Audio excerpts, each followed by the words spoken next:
নমস্কাৰ আজি আমি দশম শ্ৰেণীৰ গণিতৰ যেটো প্ৰথম chapter first chapter real numbers এই ৰিয়েল নাম্বাৰছৰ বিষয়ে আমি আলোচনা কৰিম এই ভিডিওটোত ক্লাস 2 ৰ অভাৰভিউ মানে পাঠ পৰিচয় এই চেপ্টাৰটোত এক্সাৰসাইজ 1 ত আমি কি পঢ়িম আৰু কি শিকিম কি এপ্লাই কৰিম হেখিনি কথা এটো ভিডিওত আলোচনা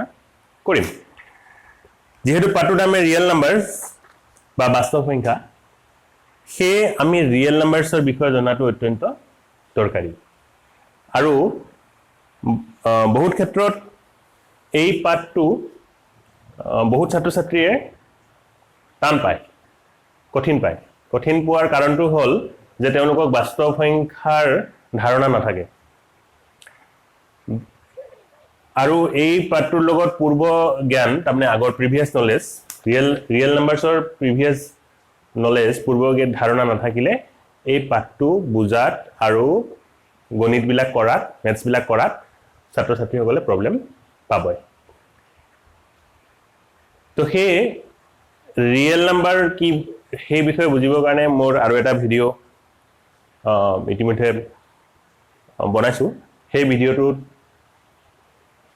ছাত্ৰ ছাত্ৰীসকলে চাব পৰা তাতে স্বাভাৱিক সংখ্যা নেচাৰেল নাম্বাৰ n পূৰ্ণ সংখ্যা হোল নাম্বাৰ w অখণ্ড সংখ্যা ইন্টিজাৰ্স z ভগ্নাংক বা ফ্ৰেকশনস পৰিমেয় সংখ্যা ৰেশনাল নাম্বাৰস অপৰিমেয় সংখ্যা ইৰেশনাল নাম্বাৰস the q dash বা q কমপ্লিমেন্ট হিচাপে লিখা হয় আৰু এই গুটেই বিলাক লগ হৈ বাস্তৱ সংখ্যা বা ৰিয়েল নাম্বাৰস যেটো হয় হিটু ভিডিওত তাৰ বিষয়ে আলোচনা কৰা হৈছে গতিকে মোৰ অনুৰোধ যি সকল ছাত্ৰ ছাত্ৰীৰ বাস্তৱ সংখ্যাৰ বা ৰিয়েল নাম্বাৰছৰ কনসেপ্ট ক্লিয়াৰ নহয় এইটো ভিডিও শেষ কৰাৰ আগতে হিটু ভিডিও চাই লওক আৰু যি সকলৰ কনসেপ্ট ক্লিয়াৰ তেওঁলোকে হিটু ভিডিও তেওঁলোকেও চাব পাৰে অলপ ৰিভিজন হ'ব আৰু তেওঁলোকে এইটো ভিডিও বৰ্তমান কন্টিনিউ কৰক তো এই পাঠটোত আমি ধনাত্মক অখণ্ড সংখ্যা মানে পজিটিভ ইন্টিজাৰ্স এই যে ইন্টিজাৰ্স আন্ধাৰ হৈছে ইন্টিজাৰ্স অখণ্ড সংখ্যা ইন্টিজাৰ্স ধনাত্মক অখণ্ড সংখ্যাৰ দুটা বৰ জৰুৰী প্ৰপাৰ্টি মানে ধৰ্ম পজিটিভ ইন্টিজাৰ্সৰ দুটা প্ৰপাৰ্টিজ আমি এইটো চেপ্টাৰত আলোচনা কৰিম কি হল এক নম্বৰ হল ইউক্লিডছ ডিভিজন এলগৰিথম এক নম্বৰটো আমি কম ইউক্লিডছ ডিভিজন এলগৰিথম বা অসমীয়া মাধ্যমত অসমীয়াত ক'ব ইউক্লিডৰ বিভাজন প্ৰমেয়িকা তো ক্লিয়াৰলি ইয়াতে এই বস্তুটো ডিভিজনৰ লগত ৰিলেটেড মানে বিভাজন অৰ্থাৎ হৰণ সিম্পল অৰ্থত ডিভিজন বা বিভাজন মানে কি হৰণ যোগ বিয়োগ পূৰণ হৰণ তাৰ মানে এই প্ৰথম যেটো প্ৰপাৰ্টি ধনাত্মক অখণ্ড সংখ্যাৰ পজিটিভ ইন্টিজাৰ্সৰ প্ৰথম প্ৰপাৰ্টি টু কাৰ লগত জড়িত হৰণৰ লগত ঠিক আছে আৰু দুই নম্বৰ প্ৰপাৰ্টি হল আচ্ছা এইখিনি দিও এইটোৱে আমাৰ এক্সাৰসাইজ নম্বৰ 1.1 ঠিক আছে সেকেন্ড দুই নম্বৰ প্ৰপাৰ্টি হল অখণ্ড সংখ্যাৰ ফান্ডামেন্টাল থিওৰাম অফ এৰিথমেটিক্স যেটো পাটিগণিতৰ মৌলিক উপপাদ্য বুলি কোৱা হয় ফান্ডামেন্টাল থিওৰাম অফ এৰিথমেটিক্স ইতিমধ্যে তোমালোকে জানা বুলি ধৰি লম তথাপিও আমি যেতিয়া 1.2 এক্সাৰসাইজ 1.2 স্টাৰ্ট কৰিম ইয়াৰ বিষয়ে আলোচনা কৰিম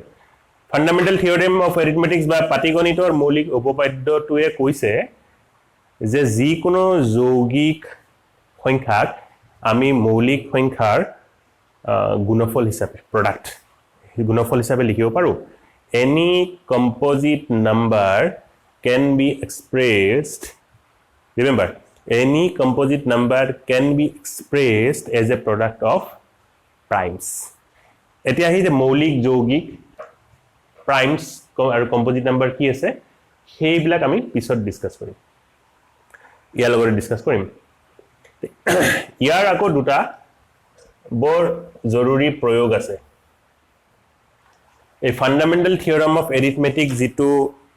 প্ৰপাৰ্টি বা যেটো ধৰ্ম পাটিগণিতৰ মৌলিক উপপাদ্য ই ডাইৰেক্টলি ইয়াৰ সম্বন্ধ হল পূৰণৰ লগত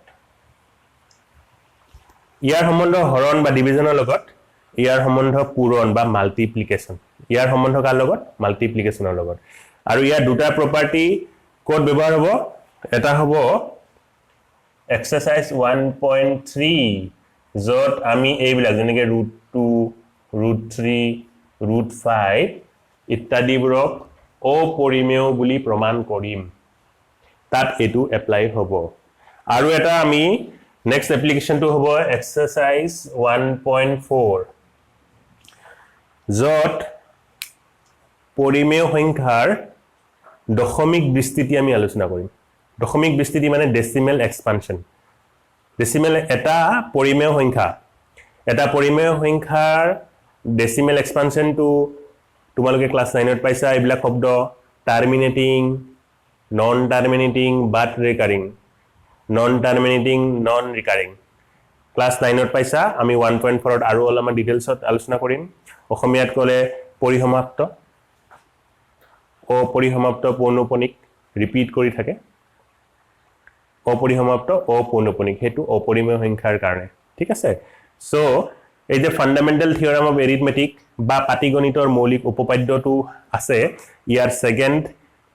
এপ্লিকেশন যেটো প্ৰয়োগ তাৰমানে মানুহে কয় এইকিটা শিকি কি কৰিবা এইকিটা শিকি আমি এই প্ৰয়োগবিলাক কৰিম ইয়াৰ প্ৰথম প্ৰয়োগটো হল কিছুমান সংখ্যা অপৰিমেয় বুলি আমি প্ৰমাণ কৰিম তাতে হেতু ব্যৱহাৰ হ'ব দুই নম্বৰ প্ৰয়োগ হ'ব যে আমি হৰণ নকৰাকৈ এটো পূৰণ ন আমি হৰণ নকৰাকৈ কি ধৰে পৰিমেয় সংখ্যাৰ এটা দশমিক বিস্তৃতিৰ বিষয়ে আলোচনা কৰিব পাৰিম তো এইখিনি হল ওভাৰভিউ এটো এই পাঠটোৰ পৰা আমি এই পাঠটোত কি পঢ়িম আৰু কি শিকিম আৰু এইখিনি জানি এই পাঠটো কৰিব কাৰণে আমাক কি জানিব লাগিব তো সেই বস্তুখিনি আয়ত্ত কৰাৰ পিছত আমি ফাৰ্স্ট এক্সাৰসাইজ 1.1 ত নেক্সট ভিডিঅত আগবাঢ়িম থ্যাংক ইউ